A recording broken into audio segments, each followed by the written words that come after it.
ఎందుకొచ్చావు? నచ్చిన వాడిని పెళ్లి చేసుకుంటానని చెప్పి వెళ్ళటానికొచ్చాను. నీకు నచ్చిన వాడా? మా ఊళ్ళో, అది మా ఇంట్లో? ఎవరు? నువ్వే.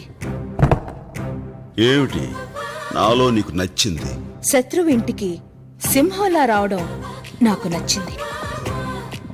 మా అన్నల్ని ఎదిరించడంలో నీ మగతనం నచ్చింది. ఇంకా? చిరుతపులి లాంటి నీ చూపు నచ్చింది. గ్రీకు శిల్పం లాంటి నీ ఫిగర్ నచ్చింది. నీ నడకలో నీ స్టైల్ నచ్చింది. అంతెందుకు, టోటల్గా నీ బాడీలో ఉన్న అణువణువు నాకు నచ్చేశాయి. నువ్వు నాకు నచ్చాలి కదా. నాకేం తక్కువ? నిన్ను తప్ప ఈ ప్రపంచంలో ఎవరిని పెళ్లి చేసుకోను. కండిషన్లు పెట్టకు, కన్యగానే మిగిలిపోతావు. వచ్చే శ్రావణ మాసంలోపు నీ చేత తాళి కట్టించుకోపోతే నా పేరు స్నేహలతారెడ్డి కాదు.